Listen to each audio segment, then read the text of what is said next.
travelers, welcome. Come along as we go back to 1839 when Louis Jacques Mandré, Danguerre of France, proclaimed his invention of the daguerreotype, the first commercially successful form of a photograph. Now on to 1861, when Mississippi became the second U.S. state after South Carolina to secede from the Union in the run-up to the American Civil War. Simone de Beauvoir, French writer and feminist who gave a literary transcript to the themes of existentialism,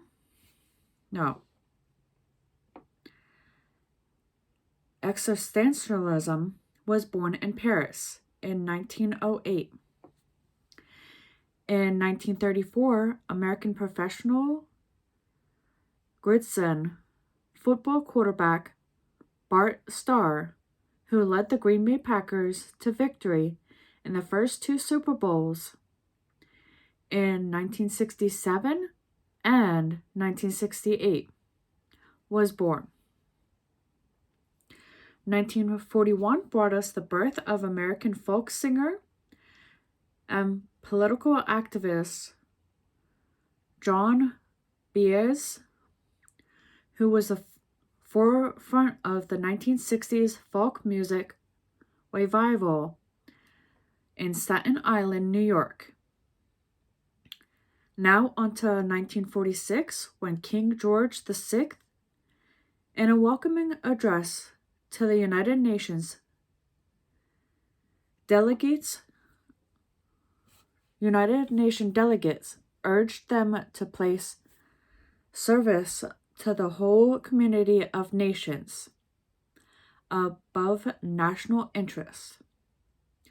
10 years later, in 1956, Clara Savage Littledale, an American editor, passed away at the age of 64 in New York City, New York. Moving along to 1960, when construction began on the Aswan High Dam in Egypt, and upon completion in 1970, it generated enormous amounts of electric power and allowed for the control of the annual Nile flood. 1968 brought us Sweden granting asylum to 4 U.S. Navy men who had deserted in Japan.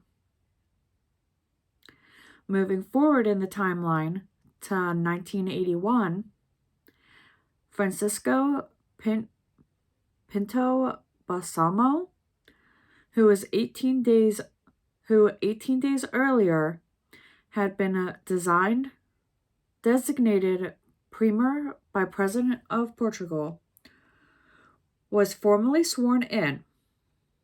Together with members of his cabinet, Pinto Balsamo, who headed a three-party coalition government, promised that what remained of the 1974 Marxist Revolution would be eradicated during his 4 years in office. He succeeded Francisco Sá Carneiro, who had been killed in a plane crash in December of 1980. In 1982, Catherine Middleton, who married Prince William in 2011 and became the Duchess of Cambridge, was born in Reading, Berkshire, England. In 1997, acknowledging the possibility of illegal activities, Volkswagen AG agreed to pay $100 million to the General Motors Corporation in partial settlement of the latter's industrial espionage suit. The following year, in 1998, Philippine President Fidel Ramos rejects a proposal that would have returned the people much of the billions of dollars taken from them by a former ruler, Ferdinand Marcos, and his family. The money would have been returned in exchange for a general amnesty for the Marcos family. A year after the turn of the century, in 2001, Apple introduced iTunes, a digital media player application that, with the years later debut of the iPod, revolutionized digital music. Nowadays, if we want to listen to music, we go to YouTube, because that became obsolete. Me personally, I had an iPod. Muhammad Arbs, who was the former Fatah in the 1950s and served briefly as Prime Minister of the Palestinian Authority in 2003 under the Yasser Arafat, was elected president of the PA, the Palestinian Authority, on this day in 2005. 2005 also brought us this unique case of people under occupation being asked to hold free and fair elections when they themselves are not free. It's an important internal test, and I think it's a turning point. In another part of the world, on the same day and year, in a ceremony in Nairobi, Kenya, a final peace agreement called for a 6-year transitional period as signed between the government of the Sudan and the rebel group from the south of the country led by John Garang. And with this, it brings us back to 2023 and our current history.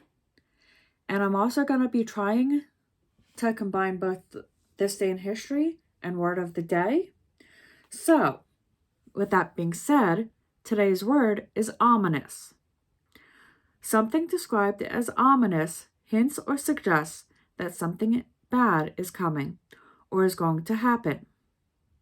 For example, our fears about the picnic being canceled were heightened by the sight of dark, ominous clouds appearing on the horizon.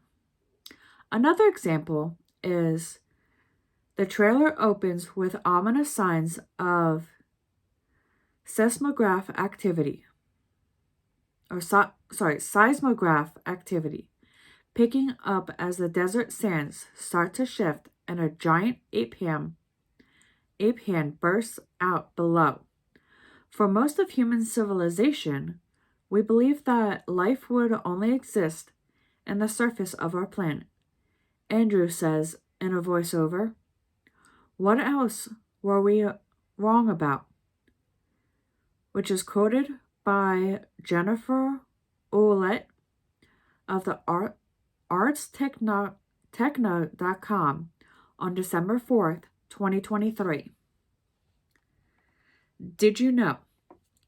Ominous didn't always mean that something bad was about to happen.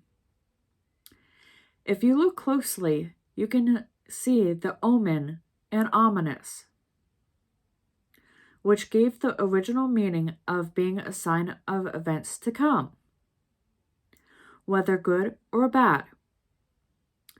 It ultimately comes from the Latin word omen, which is both an ancestor and synonym of our omen. Today, however, ominous suggests a menacing or threatening aspect. It synonyms portrays and fateful are used similarly, but ominous is the most menacing of the three.